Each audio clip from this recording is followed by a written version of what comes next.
guys, let's go ahead and get into this program. It's Bernadette with Kim Brown, Tuesdays and Fridays, 7 p.m. Eastern Time. BIDWKB, Instagram, Twitch at Burn It Down KB on Twitter. What's up with y'all, mans? You seen your boy Slow Joe out here? Slow Joe Biden is out here going from looking terrible to looking worser. Okay. After the debate debacle, which I still say it was a debate debacle for both candidates. Everybody just seemed to be focused on Biden somehow because Trump was able to project his incoherence in a more stronger, more forceful way. Somehow Trump is not being regarded as incoherent as Biden, but okay, whatevs. But Joe said, you know what? All my little imperialist friends are in town for the NATO summit. You know what I'm saying? Everybody in my party is trying to embarrass me out here, calling for my ouster. Fuck that. I'm standing 10 toes down for now. For now. But let's do up. When I say a tiny recap, I mean tiny because I know you guys have seen most of these clips, but when I just feel like they need to be shared again for context. Well, if you could cue up Joe Biden introducing Ukrainian President Zelensky at the NATO summit, just to give you all an idea about how slow Joe has gotten slower. Now, let me be clear here. Some of y'all might be like, well, Kim, why are you calling him slow? Isn't that ableist? Isn't that maybe ageist? It is both of those things. That is correct. And I intend to be all ableist and all ageist towards Joe Biden. You know why? Because he deserves it. You know what I'm saying? You try not to be isty. You don't be ableist or racist or sexist or, ageist. You don't do that for people you respect. You know what I'm saying? Or for strangers, people you don't know. Like, don't be out here, judge. Don't be out here being ableist for strangers, disabled or otherwise, that you don't know. No, we know Joe Biden. And in fact, we know him all too goddamn well. So a pox on him, his health, his mental acuity, all that shit. We're gonna be ableist and ageist against Joe Biden here. And just let karma and nature do its thing. You know what I'm saying? When people are shit in real life, it it it catches up with them at some point. None of us can know the way though. So here's one way. So again, after that terrible debate performance, Biden was at the NATO summit somehow not sounding better. Let's take a look at this clip.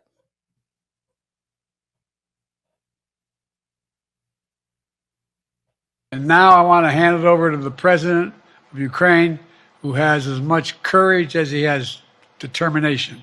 Ladies and gentlemen, President Putin. President Putin. He's going to beat President Putin. President Zelensky. I'm so focused on beating Putin, we got to worry about it. Anyway, Mr. President. I'm better. You are a hell of a lot better. Thank you so much. Thanks so much. Спасибо, пожалуйста, Mr. President. Thanks so much for getting me confused with my mortal enemy, Vladimir. This nigga didn't know Zelensky from Putin. Now, I know he knew that was Zelensky and not Putin. But again, Joe Biden seems to have difficulty ordering things from his brain. By the time they make it to his mouth, it's a wrap, right? It's a wrap before it even takes off. And I have to laugh again because that entire scene there, even that short few seconds, was all Emperor's New Clothes energy, right? Who the fuck clapped? This nigga said, I'd like to introduce y'all the president of Ukraine, President Putin. And he got a smattering of applause. It's like, wait.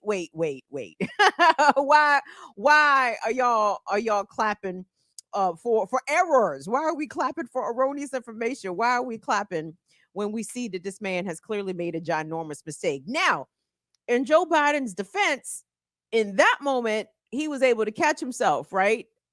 I'm assuming he called himself. Now, part of me believes that he has someone he has some sort of IFB. He has some sort of wireless earpiece in which, who the fuck? Corinne Jean-Pierre, who the fuck? I don't know. Who is his chief of staff? I don't even fucking know. Whoever is in his ear trying to make on demand, like real time corrections to the shit that he says. But the White House decided, no. Not only are we going to double down on trotting out diminished Joe Biden for the international audience, of the NATO allies that were assembled here in DC this week. They said, you know what? Actually, let's do this. Let's go ahead and schedule a almost prime time, 6:30 in the evening. But not past Pop's bedtime. What did I tell y'all? Hold on, time out real quick. The last time I was on here bombing on Biden, what did I say about the debate?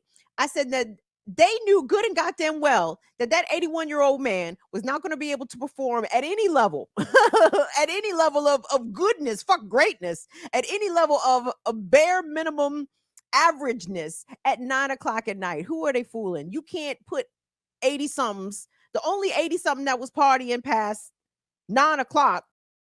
No.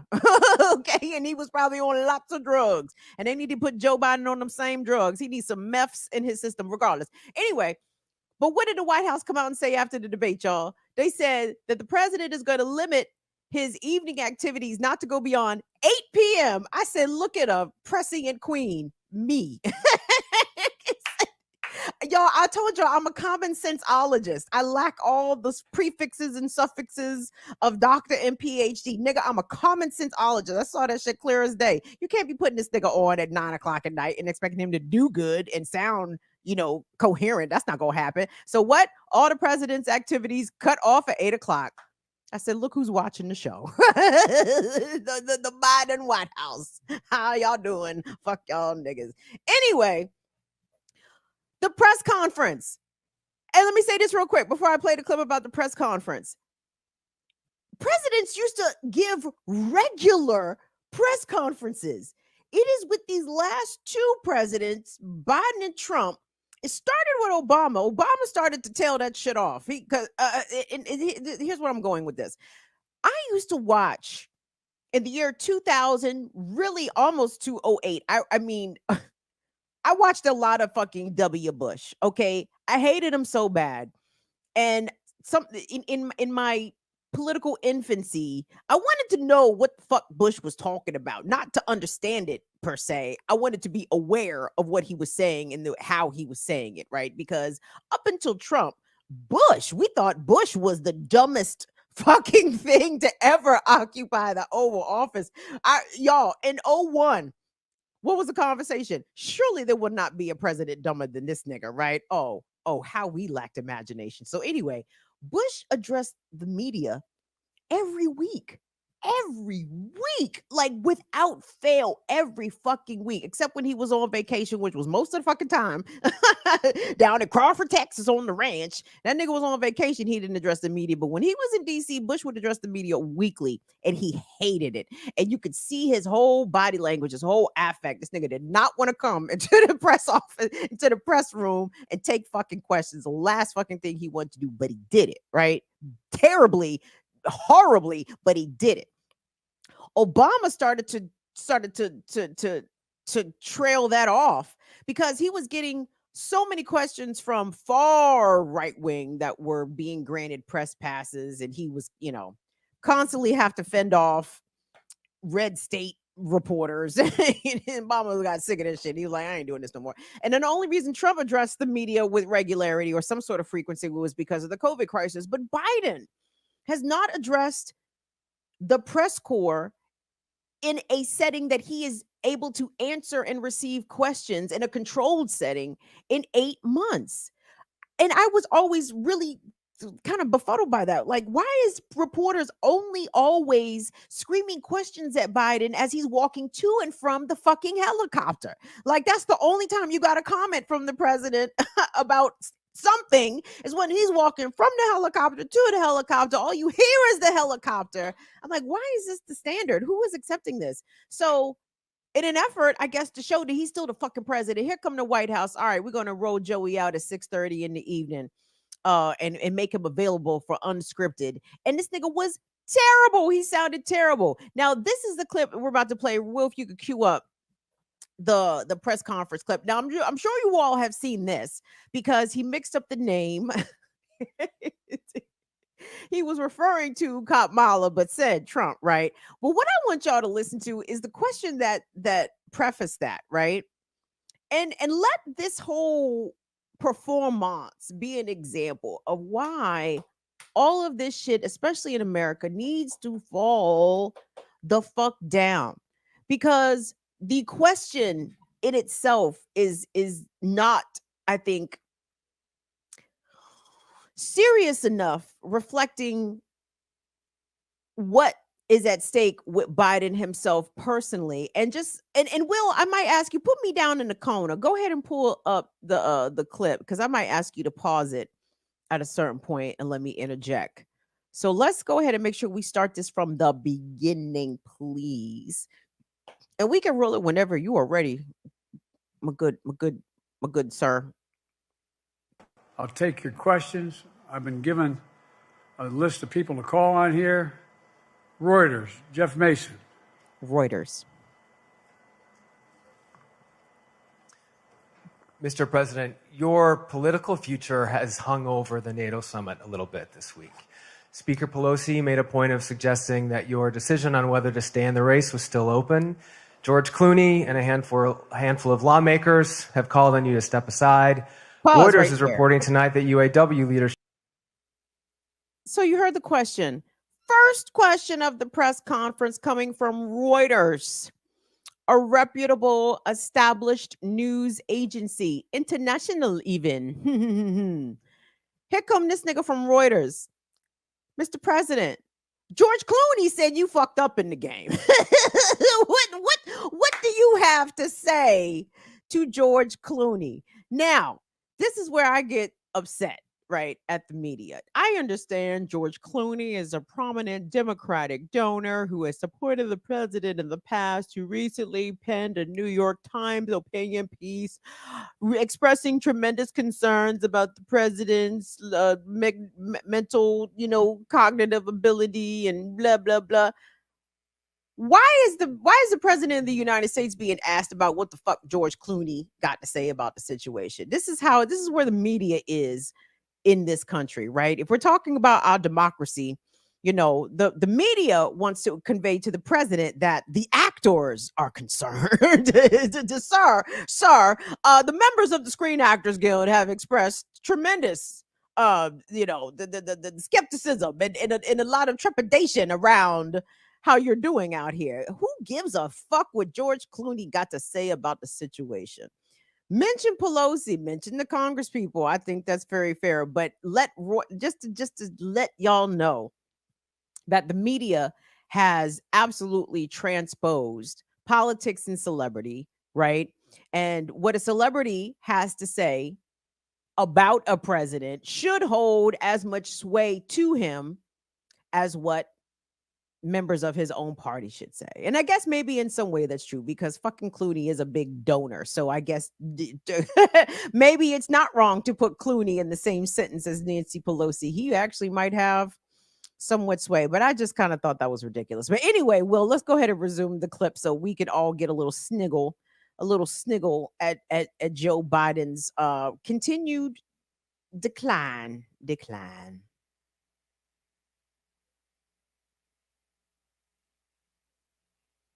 Concerned about your ability to win. UAW just endorsed me, but go ahead. Thank you.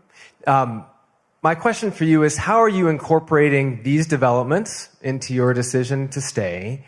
And separately, what concerns do you have about Vice President Harris's ability to beat Donald Trump if she were at the top of the ticket? Look, I wouldn't have picked Vice President Trump to be vice president, but I think she was not qualified to be president. So let's start there. Let's start there. The fact is that this nigga said he really thought he did something right there. is that I think I'm the most qualified person to run for president. I beat him once, and I will beat him again. Secondly, the idea, I served in the Senate a long time. Unfortunately, The idea that senators and congressmen running for office worry about the ticket is not unusual. And I might add, there are at least 5 presidents running or incumbent presidents who had lower numbers than I have now, later in the campaign. So there's a long way to go in this campaign. And so I'm just going to keep moving. And because, look, I got more work to do. We've got more work to finish. There's so much, we've made so much progress. Think about it. Think about where we are economically relative to the rest of the world. Name me a world leader who wouldn't want to trade places with our economy. We've created over 800,000 manufacturing jobs, 1.5 million, so things are moving. We got more to go. Working class people still need help. Corporate greed is still at large. The corporate profits have doubled since the pandemic. They're coming down. And so I'm optimistic about where things are going. All righty. So let's unpack a couple things out of that rambling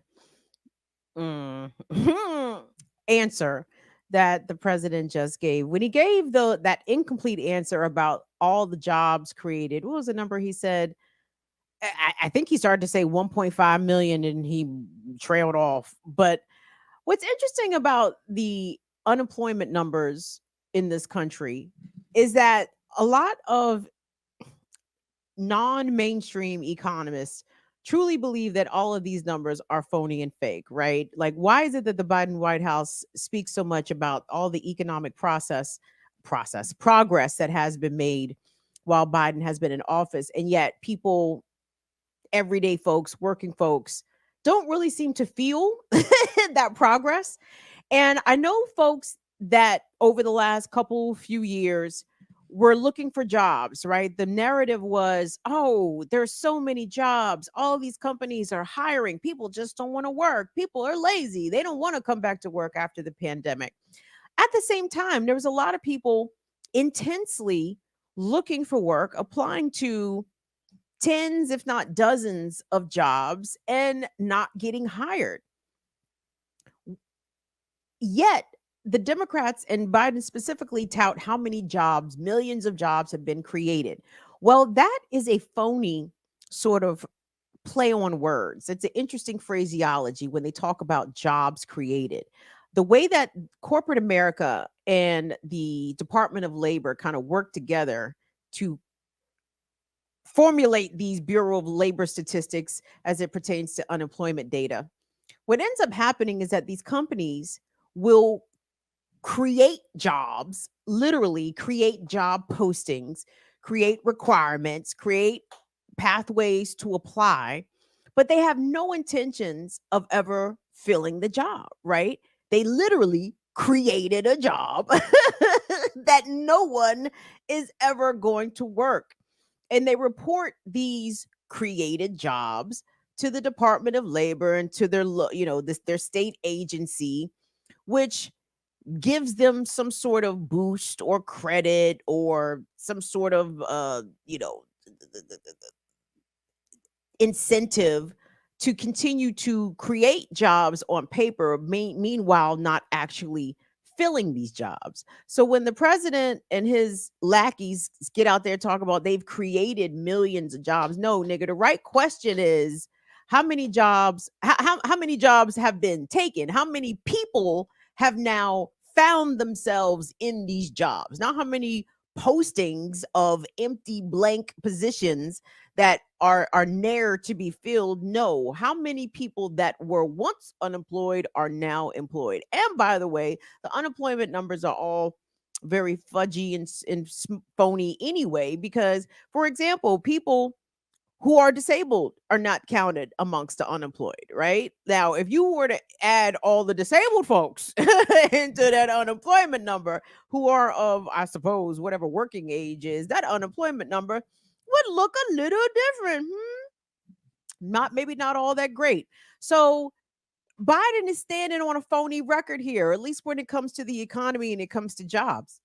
Nigga, you ain't created shit. You have created an incentive. You have incentivized corporate America to make it seem as though they are not able to fill a myriad of positions when they are not interested in filling these positions. They're interested, in fact, in making sure that people that they already have employed are doing the workload of 2 and 3 folks, right? Are doing 2 and 3 additional extra jobs outside of their established position, right? Because corporations, in fact, do not want to fill these positions.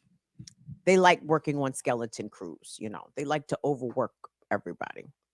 What else did Biden say there that was an out and out lie? Oh, well, when he talks about the progress, everybody, the progress that has been made under the Biden administration, I'm assuming, is he mean the progress of the genocide of the Palestinian people? Is that the progress that he's speaking of? Is he talking about the progress of continuing to expand the military industrial complex, the progress of making sure that Boeing, Raytheon, who them other niggas? What's them other terrible niggas that do shit that drop terrible bombs, the Black Rocks, all of these, private industrial complex, these niggas that they're making progress? Is this the progress that Joe Biden is referring to? I don't know what progress he's fucking talking about. And it's really puzzling to me that this president and his I can't even think these days. What's the word I'm trying to say? His subordinates, these Bama's like, I need specifics on this Biden on this Biden first term.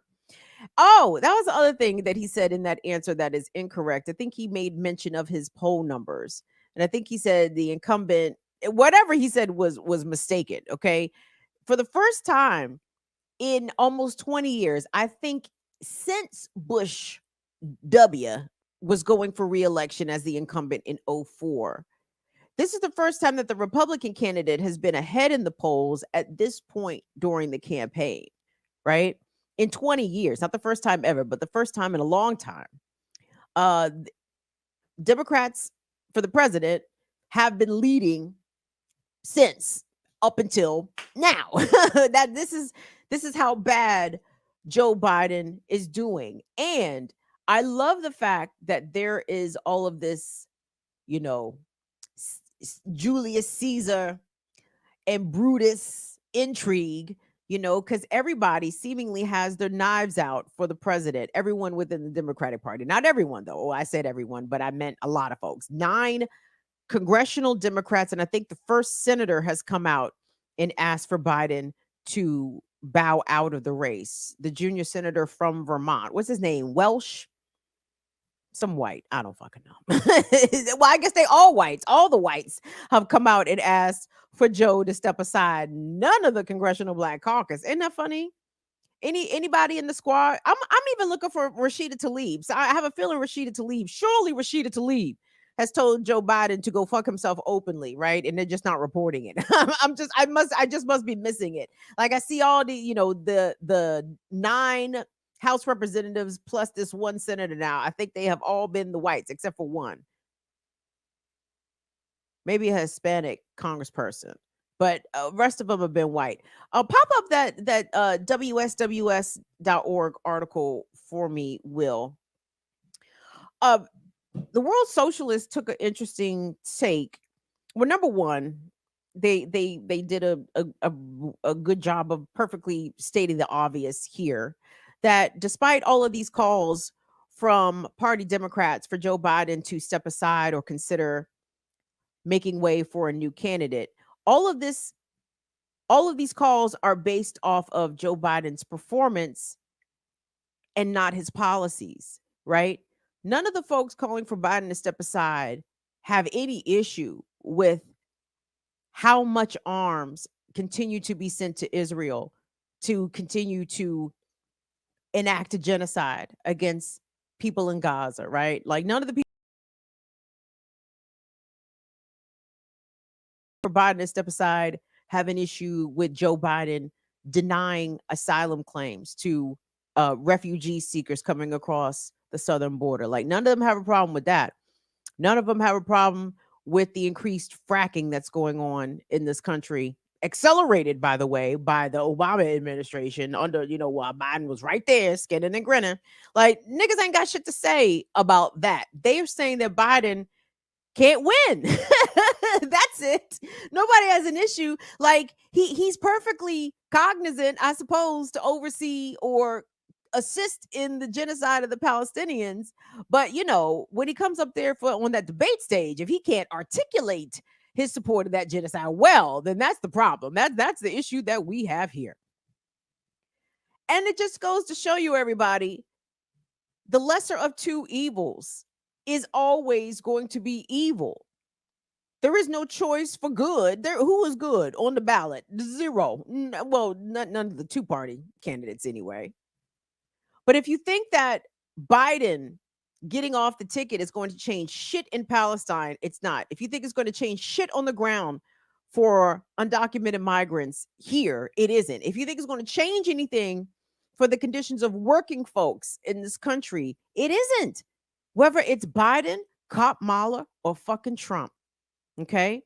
And I understand all the fear mongering around Project 2025 and all this shit. And it's like, guys, whatever you think about Project 2025, you can look back in the not so distant history of some of the policies that the authors of the Project 2025 wanted to get accomplished, and you will find Democratic accomplices to those ends, some of which include Joe fucking Biden. And by the way, Joe Biden, you guys, I was looking this up because I was trying to find, because I'm so happy that Joe Biden is falling off a cliff very publicly, very clumsily, very loudly. Like, I love this. Like, in the same way that I'm loving to see at least the public dismantling of Diddy, that it's everywhere, that everybody knows it. Like, whether or not Diddy actually goes to jail, I kind of don't care. Like, this nigga's reputation is in ruins. It is in tatters. Like, he donezo out here. I don't care how the karma happens. I'm just happy to see the fucking shit happen. Same shit with Joe Biden. I love this humiliation. I love that he's getting stabbed in the back. Joe Biden has been a good old boy for the Democrats for 50 fucking years. And look, Joe Biden, it be your own niggas. It be your own niggas, don't it, Joe Biden? It be your own fucking niggas. Where was I going here? I about to say something and then I got excited. I was about to say something else and then I got excited. What's that on the screen, Will? Oh, that's the WSWS article. Oh. Now, in the Socialist article, they make an interesting suggestion. So they have covered in the past what they call the CIA Democrat caucus within the House. Because in 2018, there were a number of specifically Democratic congressional candidates who won a number of House seats, and they either came from the Pentagon, they came out of the CIA, they came out of the FBI, and a majority, or at least, a quorum. Am I using quorum right? I don't know. There's 8 of these Bamas in this caucus that have, and again, they don't call themselves the CIA Democratic Caucus. The World Socialist characterizes them as that, and that's fine. But the members of this particular caucus are the ones that have come out and asked for Biden to step down.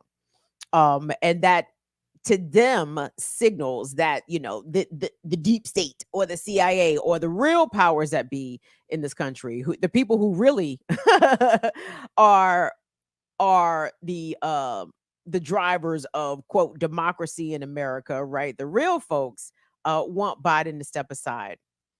And I love this. I love all of this. Embarrass Joe Biden. He's a terrible fucking person. Oh, that's where I was going. I'm sorry. Now I just remember my train of thought. So I wanted to bring up some evidence. I mean, you guys know Joe Biden's a terrible person. We all have, we've seen the clips of Biden as a younger senator with an equally terrible hairline back in the day, touting, the 94 crime bill. But I was trying to find clips of Biden in 2005 advocating for the law that Republicans passed prohibiting consumers to declare their student loans as part of their bankruptcy filings, right? To separate student loans out of regular consumer debt so that folks could not fold their defaulted student loan payments into the rest of their consumer debt, meaning that your student loans will follow you around forever until you die, right?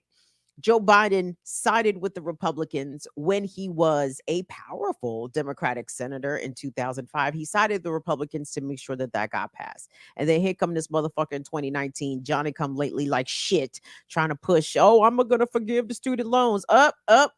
Too late. Too late, nigga. You the one who helped to saddle us with these student loans for life. And now here you come as a weak ass president trying to erase student loans, but the Republicans still got too much power.